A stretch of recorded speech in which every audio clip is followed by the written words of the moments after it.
Abbas sir একজন একজন করে দাও। ছোট বোন দেখুন তোমার সিরিয়াল আসো। কি নাম তোমার? রমজান। রমজান। দেখি তো দাঁতগুলা হাঁকো।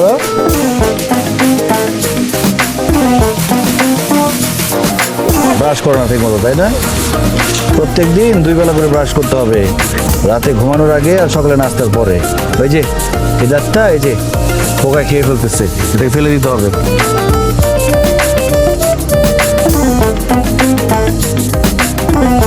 দেখি একটু হা করো। এই তো ধরো একটু হা করো। হ্যাঁ ধরো হা করো, বড় হা।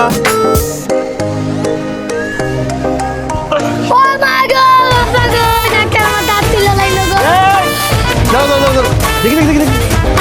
এই দাঁড়াও, এই শোনো শোনো শোনো, তোমরা আসো তোমরা আসো, এদিকে আসো। এই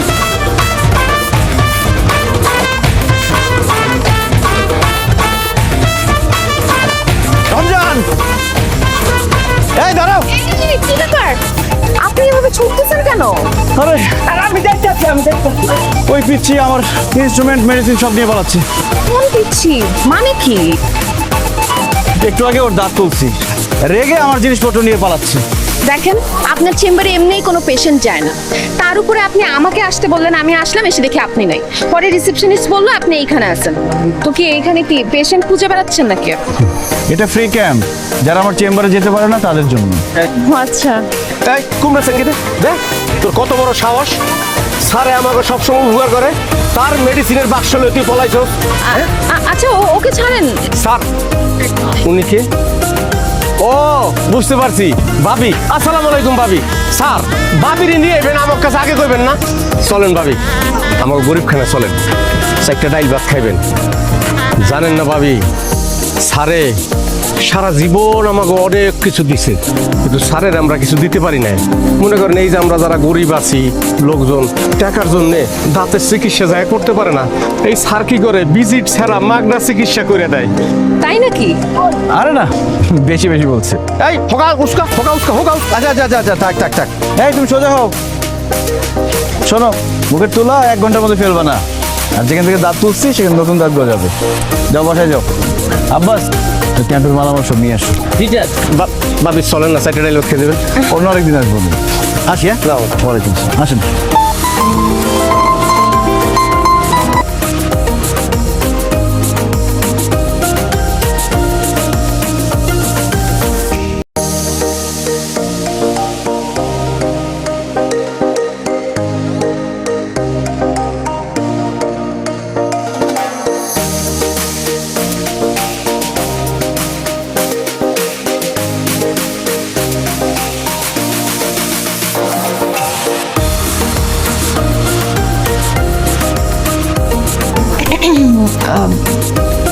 আমার ডেন্টিস্ট ওই ফলো আপের জন্য কল করছিল।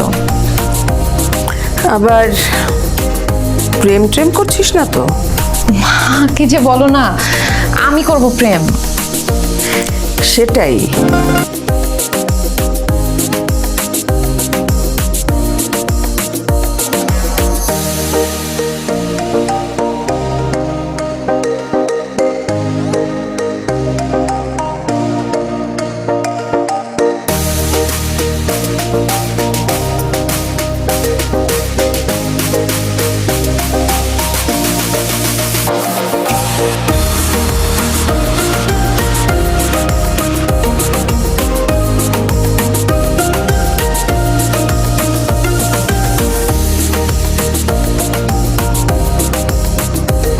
কামড় দিয়ে ধরে থাকেন।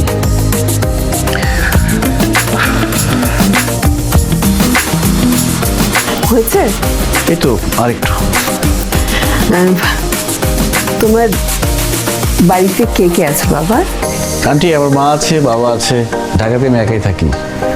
তো বাবা আমাকে ঢাকা নিয়ে আসলেই তো হয়। ওনারা বেঁচে থাকতে ভিটামাটি ছাড়বে না, উল্টা আমাকে বলে গ্রামে যেতে, সেখানে চেম্বার দিতে। ওনাদের কথা হচ্ছে সব ডাক্তার যদি ঢাকায় চলে আসে, গ্রামে ট্রিটমেন্ট দিবে কে? তো তোমার ক্যারিয়ারের কি হবে? মানে আমি বলতে চাচ্ছিলাম তোমার ফিউচার, তোমার সন্তান, মানে তোমার সন্তানরা যখন বড় হবে তাদের এডুকেশন, তাদের গ্রো আপ, এগুলো।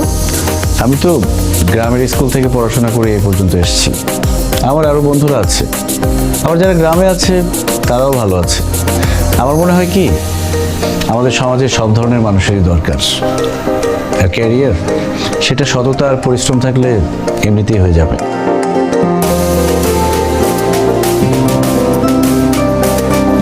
কতক্ষণ লাগবে? লাগবে আর কিছুক্ষণ লাগবে। উফ, দাঁতের ট্রিটমেন্টে এত সময় লাগে? বাপরে। অর্পা, তুই কাজ শেষ করে চলে আসিস, আমার একটা জরুরি কাজ আছে, এক্ষুনি বেরোতে হবে। যাই আমি, হ্যাঁ? থাক, আসি বাবা।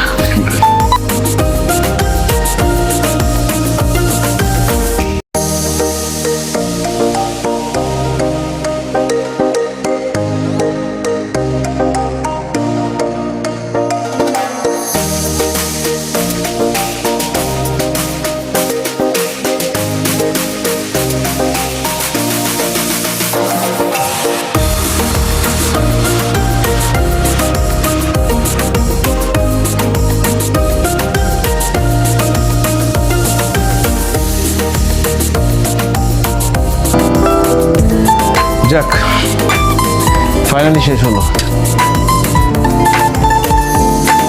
আপনি একটু বসুন, আমার একজন পেশেন্ট দেখবো। এরপর আপনার প্রেসক্রিপশনটা লিখে দিচ্ছি। আব্বাস, পেশেন্ট দাও।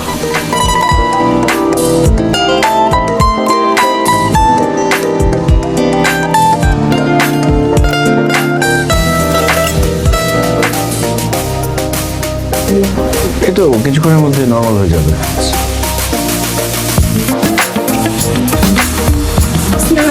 ওয়ালাইকুম আসসালাম। ব্যথা কি বেশি বেড়েছে? চলুন চেক করি। আব্বা, গ্লাভস দাও।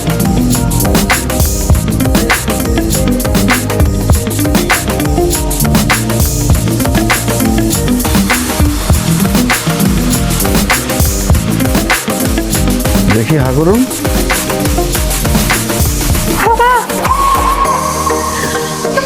ডক্টর রিয়াজ, কি সমস্যা আপনার? কি সমস্যা? আপনি এত ক্লোজলি পেশেন্ট দেখতেছেন কেন? হ্যাঁ, একটু দূরে দূরে থেকে দেখা যায় না?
অর্পা, চল খেতে চল, খাবার দিয়েছি। মা, একটু বসো না, তোমার সঙ্গে একটু কথা আছে। কি কথা বল? মা, রিয়াদকে ওর বাবা মাকে নিয়ে কবে বাসায় আসতে বলবো? কেন বলবি বলতো? তোমার ওকে পছন্দ হয়নি? ও মা, কেন পছন্দ হবে না? সে তো খুবই ভালো ডাক্তার। আর মানুষ হিসেবে? মানুষ হিসেবেও চমৎকার, খুব ভালো। তাহলে তোর হাজবেন্ড হিসেবে পছন্দ হয়নি। আমি আশা করব এই ব্যাপারে তুই আমার সাথে আর কোনো কথা বলবি না।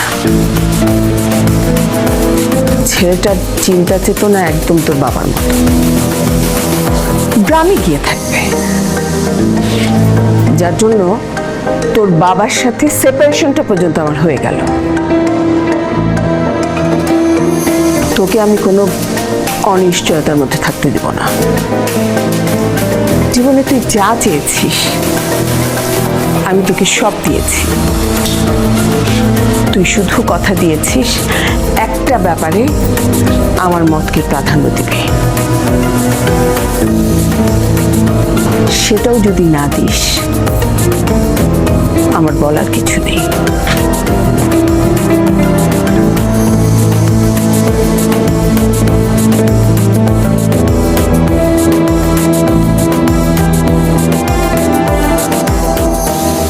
মিরপুর নিবাসী মিসেস মিলি আক্তারের একমাত্র কন্যা মুসাম্মাদ অর্পা আক্তারের সাথে 7,01,000 দেনমোহ ধার্য করিয়া পাত্র মোহাম্মদ অনিক চৌধুরীর সাথে বিবাহ করতে রাজি থাকলে বলেন মা কবুল? কবুল বলে বলে কবুল মা? মেয়ে তো উ করতেছে, কবুল তো বলতেছে না। হ্যাঁ বলছে, কবুল বলা শেষ। আমি শুনি নাই, বলেন মা কবুল? আরে করছিস কেন? কবুল বল। বলতে পারতেছি না বলে। আরে কি কবল, আমার দাঁতে ব্যথা উঠছে। ও বাবা, দাঁতে ব্যথা? ওটা বল, তারপর আমি দেখি কি করা যায়। হ্যাঁ, কেমন ব্যথা উঠছে, পুরো মারি টারি সহ, পুরো একদম মাথা সহ ব্রেন পুরো ব্যথা করতেছে। মা কেমনটা লাগে এই সময়? তারপর আচ্ছা, বিয়েটা শেষ হোক, আমি ডেন্টিস্ট কাছে নিয়ে যাচ্ছি। আরে বাবা, তুমি বিয়ে নিয়ে পড়ে আছো, আমি কবল বলতে পারতেছি না, আমি দাঁতে ব্যথা মরে যেতেছি, তুমি বুঝতেছো না? আমি কবল বলতে পারবো না। আরে এত কথা বলতে পারতেছিস, কবুল বলতে পারতেছিস না? কবুল কবুল কবুল, তোমার কবুল নিয়ে পড়ে আছো তুমি। আমার এখানে জীবন মরণের প্রশ্ন, তুমি কবুল নিয়ে আসো। আমাকে ডাক্তারের কাছে নিয়ে যাও, আমাকে ডেন্টিস্টের কাছে নিয়ে যাও। আল্লাহ আল্লাহ, নিয়ে যাবো। আমি এখন সেন্সলেস হয়ে যেতেছি। আরে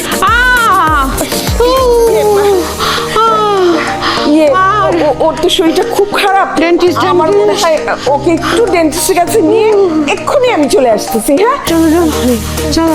ভাই সাহেব, আপনি একটু বসেন। হ্যাঁ, আমি এক্ষুনি যাবো আর আসবো। হ্যাঁ, না না না, আপনি থাকেন, আপনি থাকেন। আমি শিওর ঠিক মতো ব্রাশ করে না, এই জন্য এই অবস্থা। আমি দিনে রাতে 2 বেলা ব্রাশ করি, এই জন্য আমার দাঁত কত সুন্দর। হ্যাঁ, তোর চেয়ে আমার দাঁত বেশি সুন্দর। দেখ কি কি ট্রিটমেন্ট করলা তুমি? হ্যাঁ, যে বিয়ের আসর থেকে মেয়েকে তুলে আনতে হলো। আচ্ছা আচ্ছা, আমি দেখছি আন্টি। কোন দাঁতের ব্যথা? বুঝতে উপরে উপরে এখানে না, ব্যথাটা এখানে চলে গেছে এখন। এখানে এখানে চলে আসছে।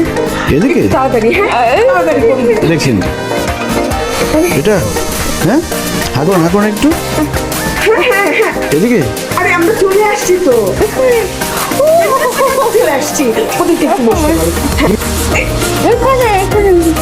কোন দাঁতে ব্যথা? এদিকে?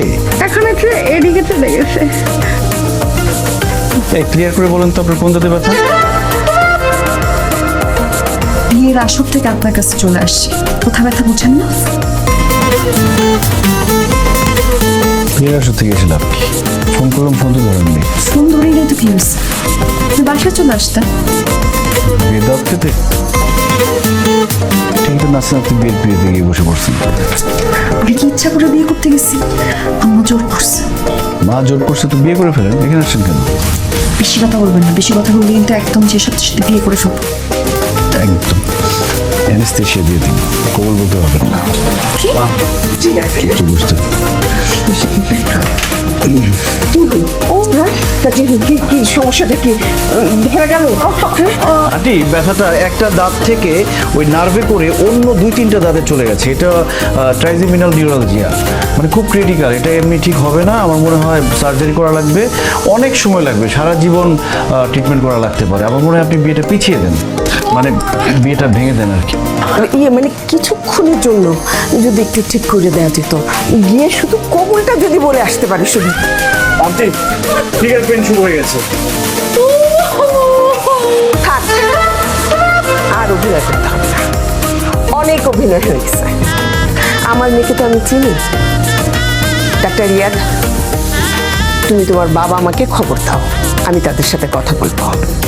আমার মেয়ের এই দাঁতের ব্যথা জীবনেও যাবে না, তার জন্য একজন পার্মানেন্ট ডেন্টিস্ট লাগবে সারা জীবনের জন্য। হ্যালো হ্যালো ভাই সাহেব, কি বলবো, আমার মেয়ের তো খুবই খারাপ অবস্থা। জি জি, ওর তো মানে দাঁতের থেকে কি নিউরো একটা প্রবলেম শুরু হয়ে গেছে। হ্যাঁ মানে আর বলেন না, ও তো অপারেশন করতে হবে। এমন অপারেশন এটা একদিন হবে না, অনেক দিন ধরে করতে হবে। হ্যাঁ জি জি, মানে আমার মেয়ের অবস্থা এতই খারাপ যে আমি মনে হয় আর মানে আমার মেয়েকে কবে ঠিক করতে পারবো, কি করব না করবো আমি কিচ্ছু বুঝতে পারতেছি না ভাই। মানে মনে হয় কি আপনারা আমার মেয়ের আশা বাদ দেন। হ্যাঁ, আপনারা বরং একটা ভালো জায়গায় আপনার ছেলের বিয়ে দেন। আমার এই অসুস্থ মেয়েকে আমি আপনাদের ছেলের হাতে, এই সুস্থ ছেলের হাতে আমি কিছুতেই দিতে পারবো না। আপনারা আমার মেয়েটাকে মাফ করে দেন ভাই। জি, আপনারা আমাকে মাফ করে দিয়েন, আপনারা অন্য কোথাও বিয়ের ব্যবস্থা করেন। জি জি, হ্যাঁ বিরাট খারাপ অবস্থা, আপনি একটু দোয়া করেন। হ্যাঁ দোয়া করেন আমার মেয়ের জন্য, সে